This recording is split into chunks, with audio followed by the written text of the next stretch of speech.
राहुल गांधी के खिलाफ जो मामला सूरत में हुआ, लगभग वैसा ही मामला बिहार में भी चल रहा है और बिहार के पूर्व डिप्टी सीएम, राज्यसभा सांसद बीजेपी के सुशील कुमार मोदी जी ने ये मुकदमा जो है वो दायर किया था बिहार की अदालत में। उस पर क्या स्थिति है, एक बार सीधे जानते हैं सुशील मोदी जी से। सर, राहुल गांधी जी को सजा हो गई, सूरत से सदस्यता चली गई, बिहार में भी आपने ऐसे ही मामले में केस दर्ज कराया था। देखिए, पटना के चीफ जुडिशियल मजिस्ट्रेट कोर्ट में मैंने भी मानहानि का मुकदमा दर्ज किया था। इस मामले में राहुल गांधी को एक बार आना पड़ा था पटना और अपनी बेल करानी पड़ी थी। मेरे पक्ष की ओर से गवाही हो चुकी है और 13 अप्रैल के आसपास डेट की संभावना है जिसमें राहुल गांधी को समन जाएगा, जिसमें उनको आकर अपना स्टेटमेंट रिकॉर्ड कराना है और फिर आर्ग्यूमेंट होगा और फिर कोई कोर्ट का निर्णय होगा। लेकिन मुझे ये पता नहीं है कि सूरत के कोर्ट के निर्णय के बाद ये मामला टिकेगा नहीं टिकेगा, क्योंकि एक कोर्ट में एक ही प्रकार के मामले में सजा हो चुकी है, तो वो तो खैर कानूनी प्रक्रिया है। लेकिन अभी तक की जो स्थिति उसके अनुसार मैं इसको परस्यू करूंगा और मुझे पूरी उम्मीद है कि जिस तरह से सूरत के कोर्ट ने फैसला दिया है उसी प्रकार का फैसला पटना के भी चीफ जुडिशियल मजिस्ट्रेट कोर्ट में आएगा। और देखिए, ये केवल नरेंद्र मोदी का अपमान नहीं है, इस देश के पिछड़ों का अपमान है। ये राहुल गांधी सामंतवादी मानसिकता के लोग हैं जिनको लगता है कि हम लोग पैदा हुए इस देश पर राज करने के लिए, और एक चाय वाले का बेटा ये देश का प्रधानमंत्री कैसे बन सकता है। तो कभी कहेंगे मौत का सौदागर है, कभी नरेंद्र मोदी के बारे में कहेंगे नीच है, कभी कहेंगे कि साहब सारे मोदी चोर हैं। तो इनको लगता है कि हम कानून से ऊपर हैं, इनको लगता है कि इनके लिए अलग आईपीसी बननी चाहिए और ये जो चाहे किसी को बोल सकते हैं। तो इसलिए जो सूरत कोर्ट का जो फैसला आया उसको इनको स्वीकार करना चाहिए था और चैलेंज करते कोर्ट में, उनको अधिकार है चैलेंज करने का। लेकिन ये जिस प्रकार की बयानबाजी करें, तानाशाही आ गई, लोकतंत्र खत्म हो गया। एक अगर कोर्ट ने फैसला सुना दिया तो लोकतंत्र खत्म हो गया। इन्हीं की दादी थी इंदिरा गांधी, उनको जब इलाहाबाद हाईकोर्ट ने उनकी सदस्यता को उनको अयोग्य करार दिया था तो उन्होंने तो देश में आपातकाल लगा दिया था। इमरजेंसी क्यों लगी थी? उनकी मेमोरी को जब खत्म कर दिया इलाहाबाद हाईकोर्ट ने और कहा कि चुनाव के दौरान भ्रष्ट आचरण का उन्होंने इस्तेमाल किया था, वो साधनों का प्रयोग किया था, इसलिए उनकी सदस्यता समाप्त करने का उसने निर्णय लिया था, आदेश दिया था।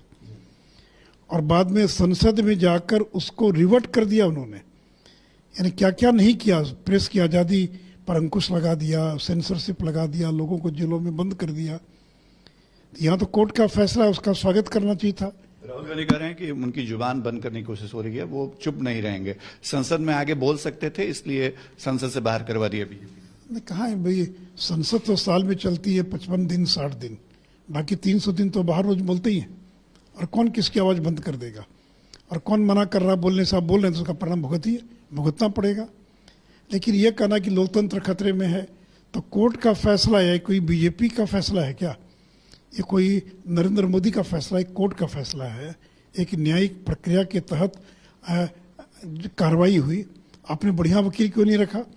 ये अभिषेक मनु सिंघवी आज रोज यहाँ पर आपके पक्ष में बयानबाजी कर रहे हैं, वो भी तो जा सकते थे। तो किसी बढ़िया वकील, कपिल सिब्बल से लेकर बड़े बड़े वकील आपके पार्टी में एमपी क्यों नहीं उनको ले गए? तो हम लोगों को तो कई बार लगता है कहीं कांग्रेस के भीतर की तो कोई साजिश नहीं थी कि राहुल गांधी की मेमोरी खत्म करा दो और करें कि जल्दबाजी में कर दिया गया। अरे भाई, कानून कहता है कि 2 साल की अगर सजा हो जाएगी तो स्वयं वो अयोग्य माने जाएंगे।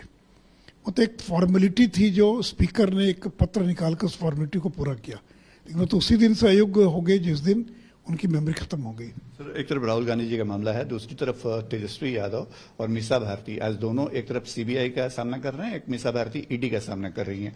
तो ये मामला भी आपने बहुत उठाया था, आज इस मामले में जो जांच एजेंसियां हैं वो कदम आगे बढ़ा रही हैं। देखिए, आज क्या पूछताछ हो रही मेरी जानकारी नहीं है, लेकिन जहाँ तक सीबीआई ने जो तेजस्वी यादव को बुलाया है पूछताछ करने के लिए, इस मामले में तेजस्वी यादव न तो चार्जशीटेड न एफआईआर में उनका नाम है, लेकिन जो D1088 न्यू फ्रेंड्स कॉलोनी का मकान है जिसके मालिक बन बैठे हैं एके इन्फोसिस्टम प्राइवेट लिमिटेड, जिस मकान का मुख्यालय है, जिस कंपनी का मुख्यालय है, रजिस्टर्ड ऑफिस है ये न्यू फ्रेंड्स कॉलोनी का मकान।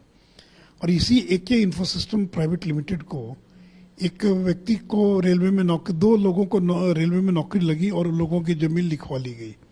इसी एक इंफ्रास्ट्रक्चर कंपनी को, उसके मालिक है तेजस्वी यादव। तो इसी संबंध में कुछ पूछताछ होगी तो आखिर उनको जवाब देना पड़ेगा ना कि आखिर एक इंफ्रास्ट्रक्चर प्राइवेट लिमिटेड जिसको आपने केवल 2-3 लाख में खरीद लिया, आखिर उस कंपनी को ये जमीन क्यों बेचा इन लोगों ने? उस कंपनी ना कोई बिजनेस किया, ना कोई व्यापार किया, ना कोई टर्नओवर है, केवल इस प्रकार की जमीनों को खरीदने का काम उस कंपनी ने किया। और ये अमित कात्याल की कंपनी थी पहले, जिसने कि आइसबर्ग कंपनी जो कि बीटा में जिसने बियर की फैक्ट्री लगाई थी, और जिस कंपनी में चंदा यादव डायरेक्टर थे। तो ये सब लोग तो मिले हुए हैं, लेकिन इन बातों को तो जवाब देंगे नहीं। वो कह देंगे कि मुझे फंसाया जा रहा है, मुझे बदले की भावना से कार्रवाई की जा रही है। तो जवाब दीजिए ना, जो आरोप लगे उनका जवाब देने के बजाय एक रटा रटाया बदले की भावना, लोकतंत्र खतरे में है, संविधान खत्म हो जाएगा, इसी प्रकार की ऊट पटांग बातें बोलते हैं। एक अंतिम सवाल, नीतीश कुमार जी आज यहाँ खड़े हैं, एक तरफ तेजस्वी यादव उनके बगल में, दूसरी तरफ राहुल गांधी, और दोनों मुसीबत में। नीतीश जी की स्थिति कैसी होगी?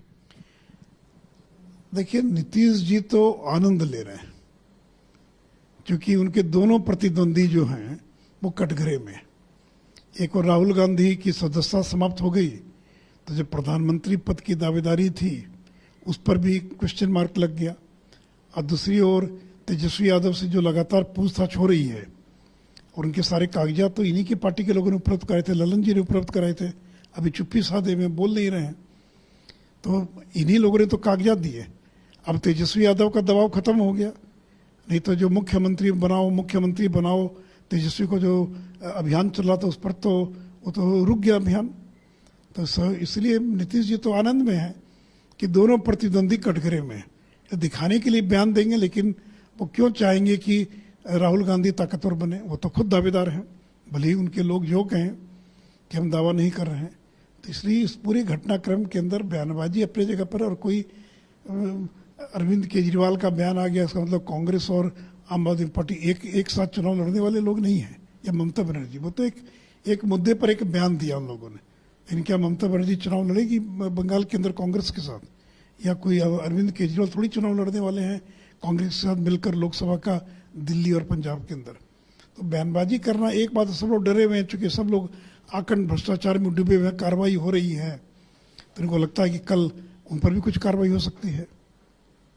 सुशील कुमार मोदी बहुत बेबाकी से कहते हुए राहुल गांधी के मसले पर भी और बिहार की राजनीतिक नजरिए से जो नीतीश कुमार मौजूदा स्थिति में आनंद ले रहे हैं, वो बात इन्होंने अपने तौर पे कही है। सहयोगी कैमरा पर्सन दीपक के साथ शशि भूषण, आज तक, पटना।